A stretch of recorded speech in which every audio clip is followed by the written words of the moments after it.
Tetapi maksud yang sesungguhnya dengan takkan kekurangan aku di sini ialah bukan dalam hal kelimpahan materi, tetapi lebih kepada kebutuhan batin, kebutuhan roh, kebutuhan jiwanya yang terpuaskan oleh Tuhan.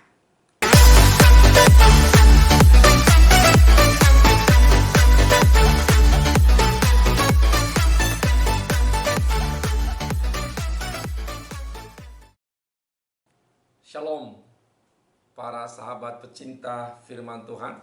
Kita berjumpa kembali dalam channel ini untuk mendengarkan kebenaran firman Tuhan. Terima kasih buat sahabat-sahabat pencinta firman Tuhan yang setia mengikuti channel ini.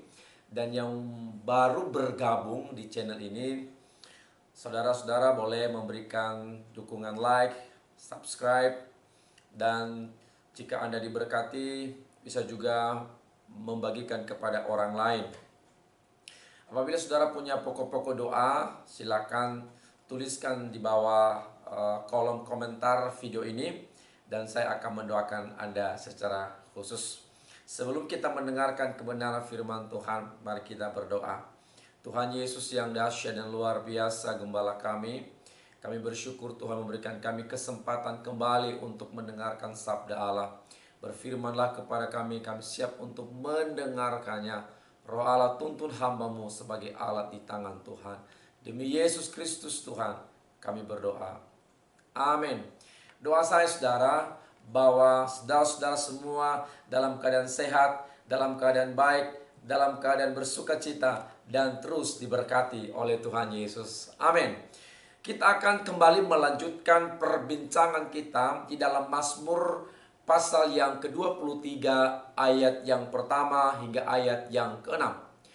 Dalam pertemuan yang pertama saya membahas tema tentang Tuhan adalah gembalaku. Di ayat yang pertama Mazmur 23 berkata, Tuhan adalah gembalaku, takkan kekurangan aku. Pada waktu pertemuan pertama saya bahas tema Tuhan adalah gembalaku.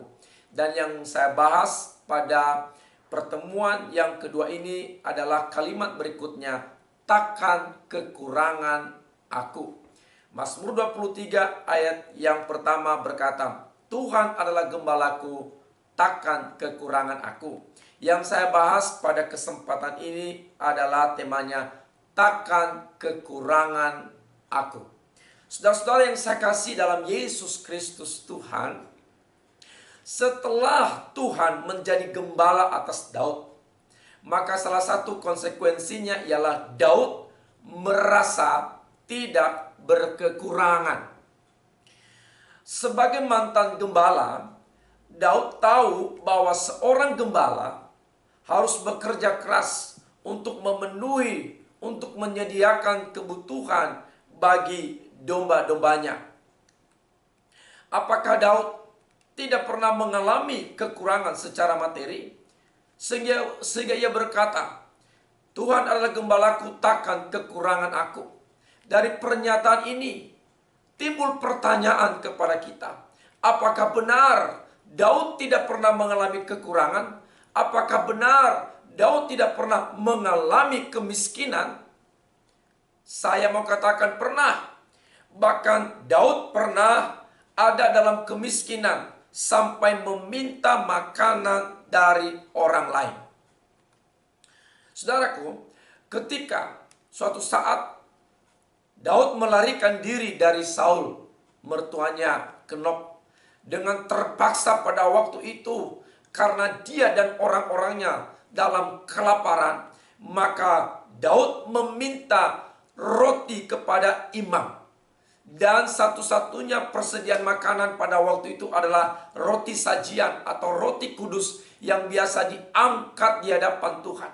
Dan roti itu tidak boleh dimakan oleh sembarang orang. Tetapi pada waktu itu dalam keadaan terdesak, Daud meminta roti itu dan Daud diberikan kepadanya karena mereka sedang ada di dalam kelaparan. Nanti saudara-saudara boleh membaca kisah itu dalam 1 Samuel pasal 21 ayat yang pertama hingga ayat yang ke-9. Dari situ menjelaskan bahwa Daud pernah mengalami kekurangan. Daud pernah mengalami keterbatasan dalam hal materi. Padahal ya saudara-saudaraku, roti yang dia makan itu seperti yang saya katakan tadi adalah roti khusus yang tidak boleh dimakan oleh sembarang orang. Bahkan kita lihat Daud juga pernah meminta makanan kepada Nabal dan Abigail ketika mereka, yaitu Daud dan para tentaranya, sedang mengalami kekurangan bahan makanan. Di dalam 1 Samuel pasal 25 ayat yang ke-8. Ia pernah juga mengalami kesulitan tempat tinggal. Ya, pada waktu Raja Saul mengejar-ngejar dia untuk membunuh, untuk menghabisi nyawa daripada Daud, maka Daud menjadi takut.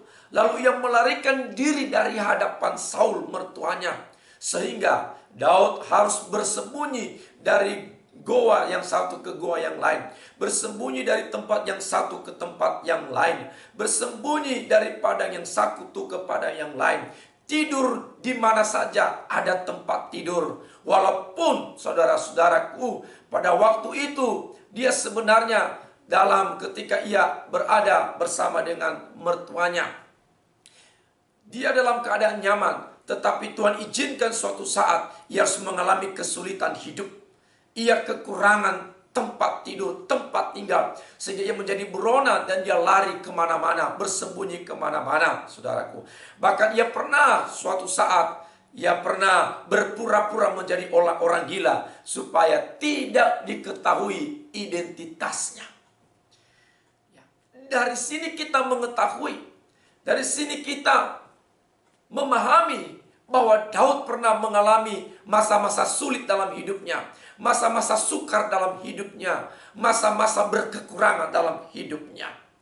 Jika Daud pernah mengalami kekurangan, lalu apa arti perkataannya dalam Mazmur 23 ayat 1? Takkan kekurangan aku. Ini yang saya mau katakan kepada saudara. Dalam kesempatan ini, saya akan memberitahukan ada 3 arti, ada 3 makna perkataan takkan kekurangan aku. Yang pertama adalah rasa puas terhadap pemeliharaan Tuhan. Sebagai mantan gembala domba, Daud tahu bahwa tugas utama seorang gembala ialah memastikan bahwa domba-dombanya itu tercukupi kebutuhannya, baik kebutuhan fisik atau materi, yaitu makanan ataupun minuman, dan kebutuhan-kebutuhan lainnya, misalnya kebutuhan keamanan, kenyamanan.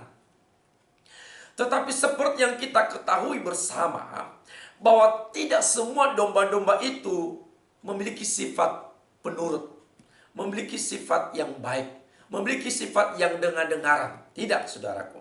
Di antara domba itu pasti terdapat domba-domba yang nakal. Pasti terdapat domba-domba yang susah diatur, susah dikendalikan, dan suka melawan, yang suka berbuat seenak hatinya.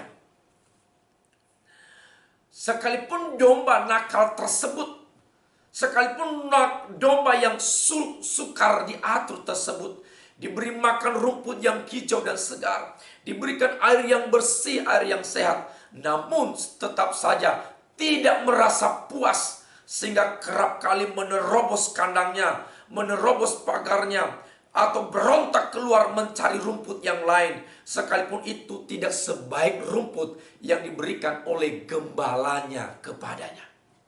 Itu adalah domba yang nakal, adalah domba yang tidak merasa puas terhadap pemeliharaan gembalanya. Jadi takkan kekurangan aku yang dimaksud oleh Daud di sini berbicara tentang kepuasan batin, kepuasan rohnya atau kepuasan jiwanya akan Tuhan sebagai gembalanya, kepuasannya kepada Tuhan sebagai gembala, kepuasan Daud terhadap pemeliharaan Tuhan, dan bukan semata-mata dalam kepuasan materi. Jadi ketika Daud berkata Tuhan adalah gembalaku, takkan kekurangan aku, ini sebenarnya Daud sedang menceritakan, sedang mengungkapkan kepuasannya akan Tuhan. sedang menceritakan kepuasan jiwanya, kepuasan batinnya, kepuasan rohnya akan Tuhan Allah sebagai gembalanya. Secara materi kita tahu Daud melimpah dengan berkat Tuhan. Tetapi maksud yang sesungguhnya dengan takkan kekurangan aku di sini ialah bukan dalam hal kelimpahan materi, tetapi lebih kepada kebutuhan batin, kebutuhan roh, kebutuhan jiwanya yang terpuaskan oleh Tuhan. Sebab jika Daud berbicara tidak kekurangan materi, maka bisa dikatakan dan bisa dipastikan tidak ada seorang pun manusia di dunia ini benar-benar bisa dipastikan merasa puas seperti domba nakal tadi. Dan merasa tidak pernah kekurangan akan materi. Jangankan manusia, saudaraku. Malaikat Lucifer saja yang sangat tersohor karena tidak memiliki rasa puas dengan posisinya sebagai malaikat yang melayani Tuhan siang dan malam. Akhirnya dia timbul keinginan di dalam dirinya supaya ia ingin mau seperti Allah. Akibatnya apa? Allah menghukumnya dan membuang atau mengusir dia dari surga. Kemudian saudara, kita melihat Hawa. Hawa juga pernah mengalami ketidakpuasan, ya. Karena ia tidak puas keberadaannya sebagai manusia. Dan pada waktu itu Hawa memiliki keinginan. Di dalam hatinya timbul keinginan ingin seperti Allah. Maka apa yang terjadi? Ia jatuh di dalam dosa. Ia memberontak terhadap perintah Tuhan. Dan Tuhan mengusir dia dari Taman Eden. Dari awal manusia merupakan makhluk yang memiliki banyak keinginan-keinginan yang tidak terpuaskan oleh materi. Jadi ketika Daud berkata takkan kekurangan aku, ia tidak sedang berbicara tentang materi, tetapi ia sedang berbicara tentang kepuasan batin. Sebab kenapa tidak ada seorang pun manusia yang bisa terpuaskan keinginannya oleh materi. Misalnya keinginan mata. Apakah keinginan mata manusia terpuaskan? Saya katakan tidak, saudaraku. Saya kasih contoh. Misalnya saya dan saudara, ya, melihat mobil ini bagus, kita kepingin, betul? Ya kan? Terus kita berjalan-jalan lagi, kita melihat mobil lagi yang lain, itu mobilnya lebih bagus lagi, kepingin nggak? Kepingin lagi. Begitu seterusnya, begitu melihat yang lebih bagus, begitu melihat yang lebih menarik, terus kepingin, terus kepingin, terus kepingin. Itulah yang saya maksud. Keinginan manusia tidak pernah bisa dipuaskan oleh materi. Ya kan? Saya kasih contoh lagi. Ketika kita melihat rumah ini modelnya bagus, kita ingin, wah rumah ini bagus, modelnya bagus, minimalis, lain sebagainya. Kita kepingin, betul? Kemudian kita melihat lagi rumah dengan model yang lebih bagus lagi, lebih modern lagi. Kepingin gak? Kepingin lagi. Dan terus seterusnya. Melihat yang lebih bagus, lebih menarik. Kepingin. Kalau begitu, kapan keinginan ini terpuaskan? Materi gak bisa memuaskan keinginan manusia. Ya kan? Lihat handphone ini bagus. Bulan depan ada lagi handphone keluaran terbaru dari merek tertentu. Kita kepingin. Bulan depan ada lagi handphone yang lebih bagus, lebih canggih. Kepingin. Kepingin lagi, saudaraku. Terus sampai berulang-ulang seperti itu. Itu menjelaskan dan manusia tidak bisa dipuaskan oleh materi. Kepingin terus dia. Ya kan? Sudah ada kepingin lagi yang baru. Sudah ada kepingin lagi yang lebih canggih. Itulah sifat manusia. Lihat istri orang kepingin. Waduh, cantik banget. Waduh, langsing banget. Kepingin. Ya kan? Kepingin dalam hati. Lihat istri sendiri nggak doyan. Kenapa itu sifat manusia? Terus memiliki keinginan yang tidak terpuaskan. Tetapi saya percaya Bapak Ibu di rumah ya tidak menginginkan pasangan orang lain ya. Cukuplah dengan pasanganmu sendiri. Ya, lihat cewek ini kepingin. Lihat cewek yang lebih cantik kepingin lagi. Lihat cowok ini tajir kepingin. Lihat cowok yang lebih tajir lagi kepingin. Terus begitu kepingin. Bagi wanita, lihat tas ini bagus. Ya kan? Jalan lagi ke toko lain, ada tas yang lebih bagus, kepingin lagi. Ya, dan seterusnya. Ada banyak. Ya. Belum lagi keinginan hati. Belum lagi keinginan pikiran. Belum lagi keinginan daging. Itu baru keinginan mata. Itu menjelaskan bahwa manusia tidak pernah terpuaskan keinginannya oleh materi apapun yang ada di dunia ini. Kalau begitu, kapan keinginan manusia bisa terpuaskan? Ya.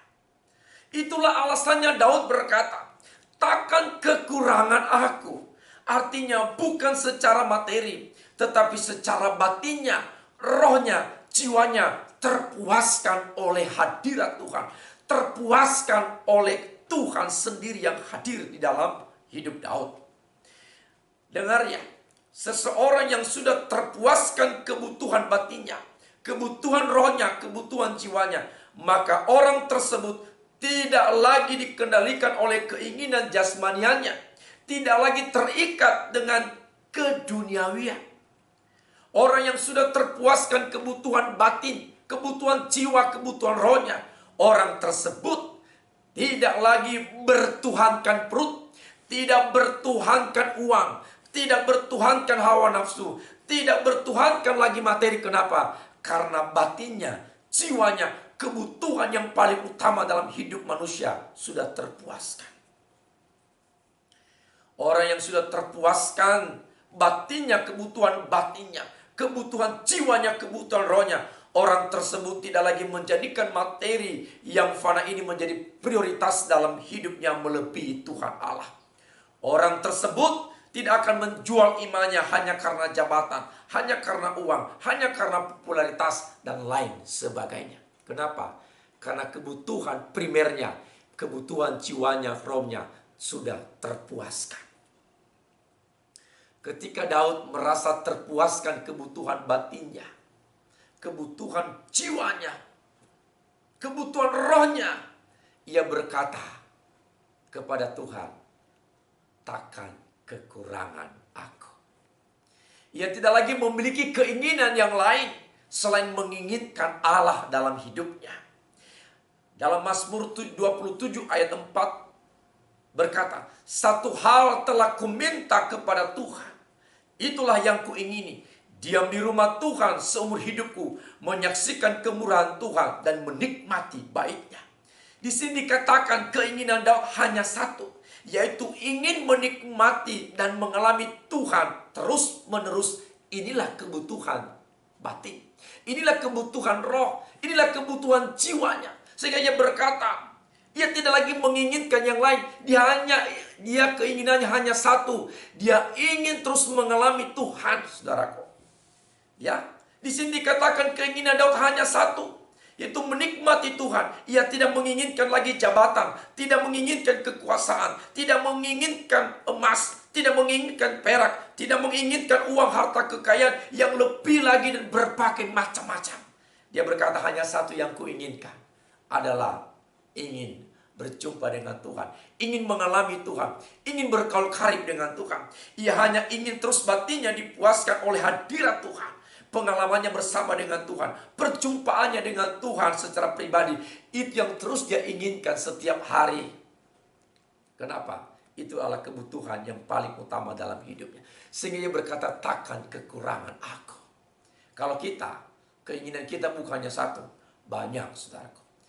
Lalu dalam Mazmur 84 ayat yang ke-11 di sana dikatakan, sebab lebih baik satu hari di pelataranmu daripada 1000 hari di tempat yang lain. Lebih baik berdiri di ambang pintu rumah Allahku daripada diam di kemah-kemah orang fasik. Ini perkataan Daud. Jika ayat itu, jika ayat itu dibacakan, saudaraku, diterapkan kepada kita, mungkin saya katakan nggak cocok. Nggak cocok bagi orang Kristen zaman sekarang. Kenapa? Yang cocok untuk kita, lebih baik 1000 hari jalan-jalan, betul kan?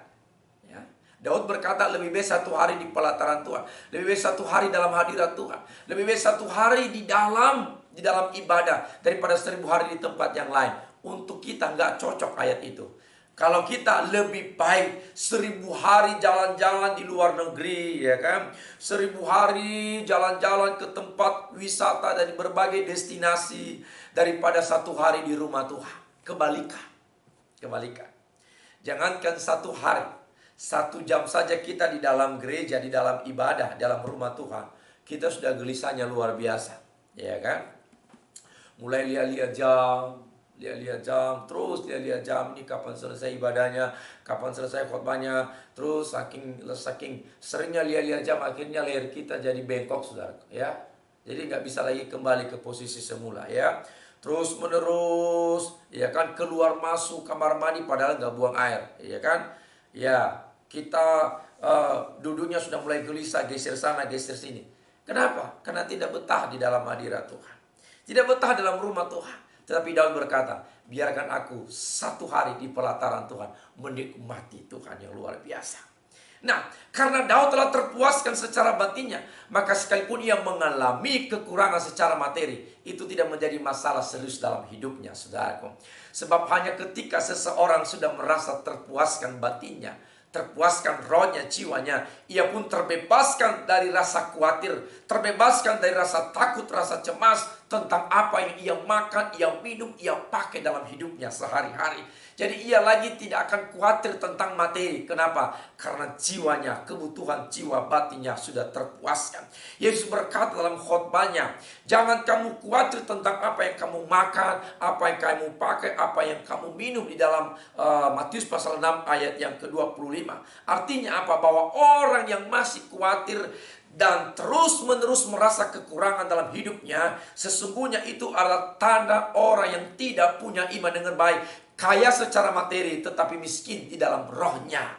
Jadi implikasi takkan kekurangan aku di sini bukan masalah kebutuhan fisik atau materi yang melimpah, melainkan kepuasan roh seseorang, kepuasan batinnya. Sebab banyak orang secara materi melimpah ruah, tetapi tidak pernah puas, selalu merasa kurang. Begitulah orang yang belum mengalami kepuasan batin.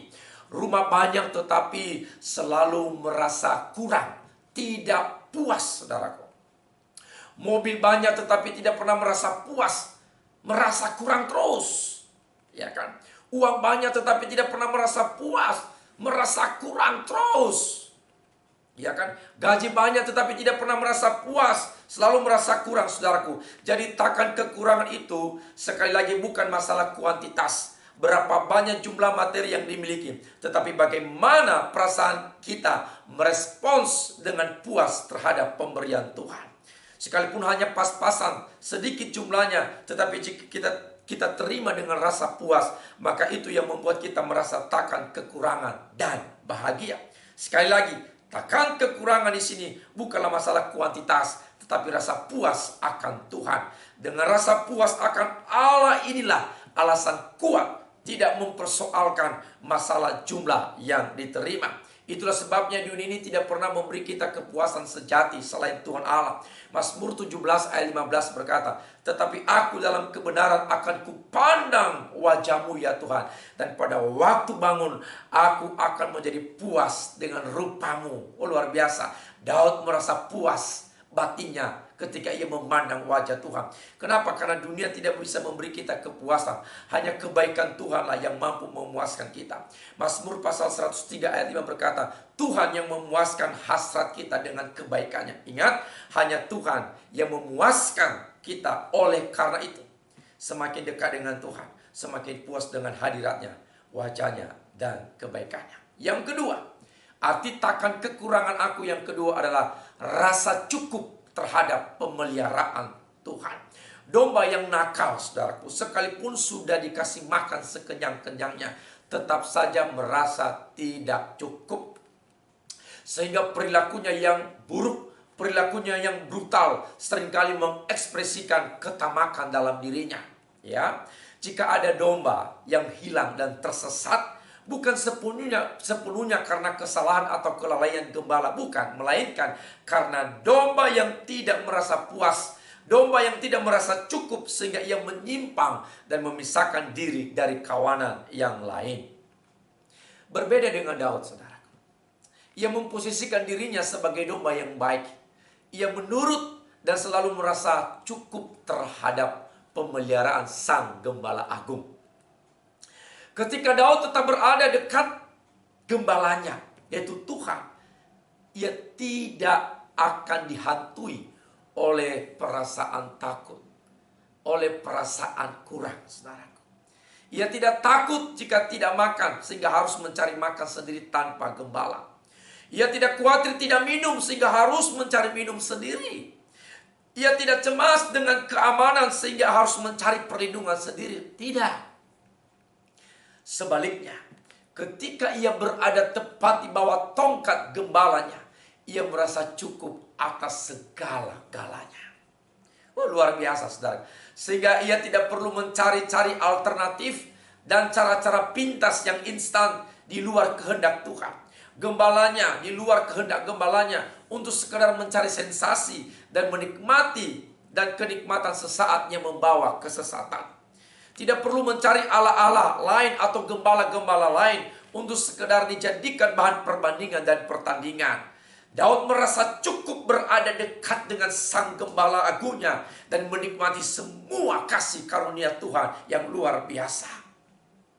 Alkitab berkata, jangan menjadi hamba uang, tetapi cukupkanlah dirimu dengan apa yang engkau punya. Persoalannya ialah bukan berapa banyak uang yang kita miliki untuk mencukupi diri kita, tetapi berapa banyak kita mencukupi diri dengan uang yang kita miliki.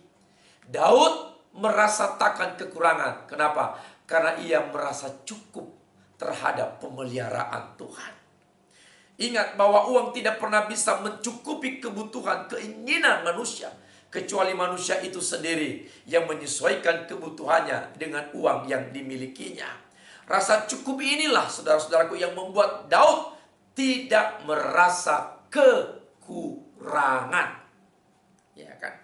Sebab jika seseorang dalam hatinya tidak ada rasa cukup, maka sekalipun dikasih sebanyak apapun, dikasih sebesar apapun, dikasih sebaik apapun, karena di dalam dirinya tidak ada rasa cukup, selalu berkata kurang, kurang, dan kurang. Kenapa? Karena di dalam hatinya tidak ada rasa cukup. Dalam suratan Rasul Paulus dalam 1 Timotius pasal 6 ayat 6 bisa dikatakan, asal ada makanan dan pakaian, cukuplah itu. Itu kata firman Tuhan melalui Rasul Paulus. Dan saya mau katakan, ayat ini pun kayaknya tidak cocok untuk orang Kristen zaman sekarang, saudara. Kenapa?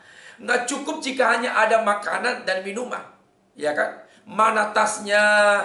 Harusnya ditambahin tasnya, sepatunya, mana arlojinya, mana jasnya, mana mobilnya, mana rumahnya, mana uangnya, mana emasnya, mana berliannya, mana apartemennya, mana jabatannya, dan sebagainya.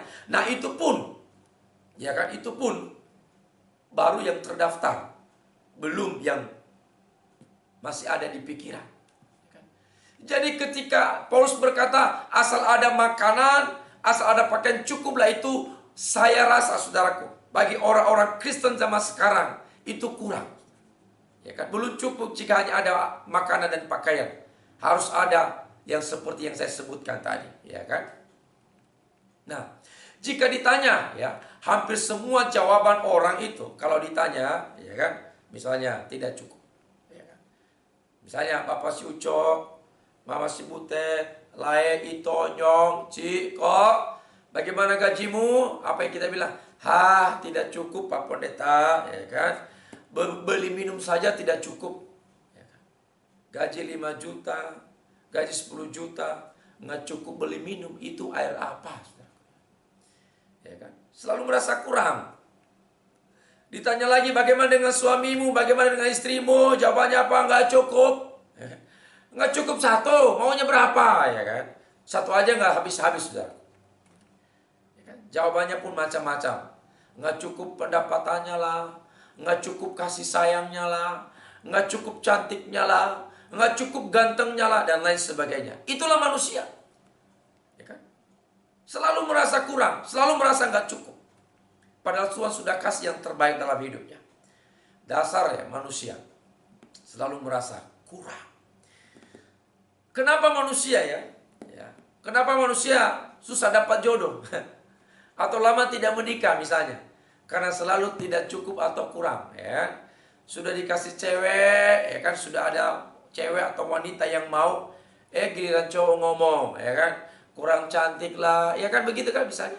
Kurang cantik, kurang tinggi, kurang mancung, apalagi kurang putih, kurang lurus rambutnya, kurang giginya, dan banyak sekali, ya kan? Nikah aja sama bidadari kalau begitu. Semua kurang di mata kita, akhirnya gak jadi. Ya kan? Sama juga, kayak gitu. Cewek, udah ada cowok, nah, ngomong kurang ini, kurang ganteng, kurang tajir, apalagi kurang maco, kurang tinggi, ya kan? Kurang tinggi, ya udah nikah aja sama tiang listrik itu yang tinggi sana. Sama pohon kelapa itu tinggi itu. Ya kan? Apalagi kurang besar, itu ada gajah, ya kan? Jadi semua kurang di mata kita, akhirnya nggak jadi nikah. Ya. Pernyataan Paulus asal ada makanan dan pakaian cukuplah, itu sangat kontradiktif dengan kehidupan Paulus sebelumnya, sebelum ia mengenal Kristus, saudara. Dulu Paulus seorang yang terpandang, seorang yang hebat, seorang yang terhormat, seorang yang saya percaya yang memiliki kekayaan. Tetapi apa kata Paulus setelah ia mengenal Kristus? Dia berkata, semuanya itu dianggap sampah. Luar biasa kan, saudara? Luar biasa. Inilah ciri orang yang sudah mengalami kepuasan secara batin, secara roh. Jadi tidak lagi terikat dengan apa yang ada di dunia ini. Dia berkata itu semua sampah. Kenapa? Rasa cukup itulah yang membawa Paulus kepada pemahaman yang benar bahwa kekayaan yang sejati bukan ketika seseorang kelimpahan secara materi, tetapi ketika seseorang berkelimpahan secara rohani, kelimpahan iman, kelimpahan pengharapan, kelimpahan kasih kepada Tuhan. Itulah kekayaan yang sejati. Jadi takkan kekurangan aku menurut Daud ialah tentang rasa cukup akan pemeliharaan Tuhan, rasa cukup akan berkat Tuhan, rasa cukup atas kasih karunia Tuhan, rasa cukup atas anugerah Tuhan yang dialami oleh Daud. Rasa cukup itulah yang membuat Daud terus bergantung sepenuhnya kepada Tuhan. Dalam doa Bapa kami berkata, berikanlah kami pada hari ini makanan kami yang secukupnya. Ya kan? Bukan yang kelimpahan, yang secukupnya. Dalam doa Bapa kami saja diajarkan tentang rasa cukup. Jadi Daud merasa cukup. Hari ini Tuhan berikan kepadanya, dia rasa cukup. Ya kan?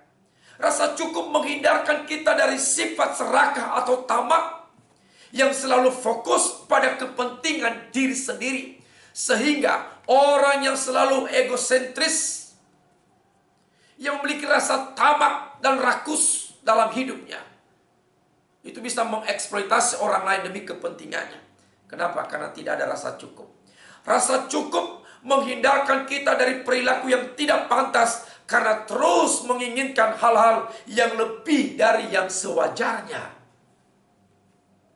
Hiduplah dalam rasa cukup, karena rasa cukup itu mengajarkan kita hidup sederhana, berpadanan dengan apa yang ada, dan bahagia dengan apa yang kita miliki di hadapan Tuhan. Itulah makna yang kedua. Takkan kekurangan aku adalah adanya rasa cukup atas pemeliharaan Tuhan, rasa cukup atas berkat Tuhan hari ini. Yang ketiga, makna takkan kekurangan aku adalah rasa syukur terhadap pemeliharaan Tuhan. Takkan kekurangan aku bukan berarti mengajarkan kita tentang hidup yang serba berkelimpahan, serba mewah.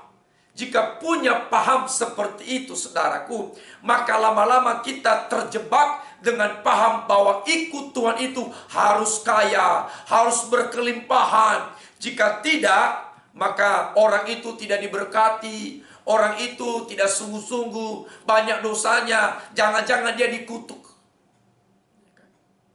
Jadi kita salah paham. Akhirnya tujuan kita, motivasi kita ikut Tuhan sudah salah, sudah keliru. Bukan lagi tujuan kita memuliakan Tuhan, tetapi untuk mencari kekayaan, untuk memperkaya diri, bahkan memperalat Tuhan untuk menjadikan kita kaya dan sebagainya.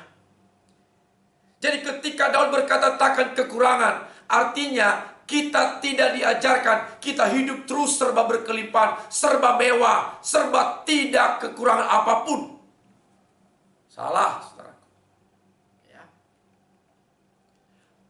Saya setuju dengan pernyataan Pastor Philip Keller berkata, salah satu pemikiran yang keliru yang umumnya di antara orang-orang Kristen masa kini adalah pernyataan bahwa seseorang laki-laki atau perempuan kaya secara materi itu adalah tanda yang signifikan tentang berkat Tuhan atas hidupnya.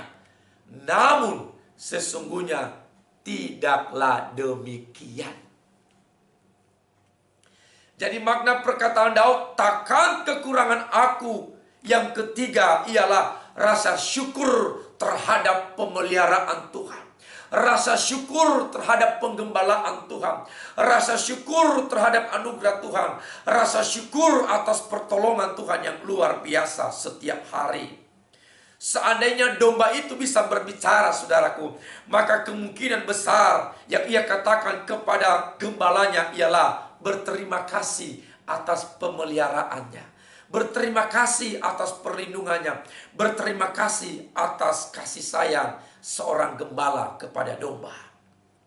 Dalam Mazmur 79 ayat 13, ini ungkapan kawanan domba berkata, maka kami ini umatmu dan kawanan gembalaanmu akan bersyukur kepadamu untuk selama-lamanya dan akan memberitakan puji-pujian untukmu Tuhan turun-temurun. Ini ungkapan domba-domba. Ini ungkapan kawanan domba penggembalaan Tuhan kepada gembalanya, itu bersyukur kepada Tuhan dan terus memuji-muji Tuhan karena rasa syukur atas pemeliharaan Tuhan. Sebagai domba, Daud berkata, takkan kekurangan aku, yang diungkapkan dengan rasa syukur dan bangga kepada Tuhan yang selama ini melindungi, menyertai, menolong, dan memberkati Daud. Banyak alasan Daud untuk bersyukur kepada Tuhan sebagai gembala yang baik, yang memelihara dia, yang menjaga dia, melindungi dia, menolong dia, menyelamatkan kehidupannya. Sangat banyak kata-kata syukur. Kalau saudara-saudara membaca dalam kitab Mazmur, terlalu banyak kata-kata syukur. Bersyukurlah sebab Tuhan baik, bahwasanya untuk selama-lamanya kasih setianya. Itu ucapan-ucapan, ungkapan-ungkapan syukur di dalam kitab Mazmur yang diucapkan oleh Daud itu banyak sekali kepada Tuhan. Kenapa? Karena itu tadi, Daud merasa takkan kekurangan. Artinya di dalam dirinya ada rasa syukur kepada Tuhan. Mazmur 9 ayat 2. Aku mau bersyukur kepada Tuhan dengan segenap hatiku. Aku mau menceritakan segala perbuatanmu yang ajaib. Kalau Daud menceritakan perbuatan Tuhan yang ajaib, mungkin tidak akan cukup. Terlalu banyak. Sehingga hanya satu kata yang Daud katakan, aku bersyukur kepadamu Tuhan. Luar biasa.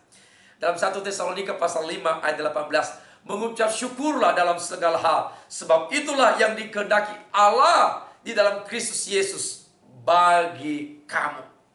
Bersyukur itu tidak tergantung kondisi ataupun situasi. Dalam keadaan apa saja, dalam kondisi apa saja, dalam situasi apa saja, kita bersyukur kepada Tuhan. Ya, kondisi sulit bersyukur. Ada beras bersyukur, tidak ada beras bersyukur, ya kan? Di PHK bersyukur, dapat pekerjaan bersyukur, diputusin pacar bersyukur, ya kan? Apapun keadaan apapun, kita tetap bersyukur kepada Tuhan. Itulah syukur, ucapan syukur yang sejati. Orang yang suka bersyukur, sesungguhnya orang tersebut itulah yang tidak akan kekurangan dalam hidupnya. Artinya, tidak kekurangan sukacita, tidak kekurangan pengharapan, tidak kekurangan pengampunan, tidak kekurangan kasih, tidak kekurangan semangat, tidak kekurangan kebahagiaan. Kenapa? Karena ucapan syukur itulah yang membuat orang berbahagia. Orang yang bersyukur itulah yang membuat dia terus bersuka cita. Ucapan syukur itulah yang membuat kita bersemangat. Ucapan syukur itulah yang membuat kita bisa mengasihi, kita bisa berpengharapan, kita bisa mengampuni orang lain. Ucapan syukur itulah yang membuat kita eksis di masa sulit hidup kita. Hendaklah kita akan kaya akan syukur kepada Tuhan. Sehingga dengan kekayaan ucapan syukur kepada Tuhan membuat kita dalam hidup kita tidak akan kekurangan. Hendaklah kebenaran firman Tuhan yang saya sampaikan ini meneguhkan kita dan memberkati kita, bahwa kita tidak akan merasa kekurangan. Kenapa? Karena dalam diri kita ada rasa puas terhadap Tuhan, ada rasa cukup terhadap Tuhan, dan ada rasa syukur kepada Tuhan. Tuhan Yesus memberkati.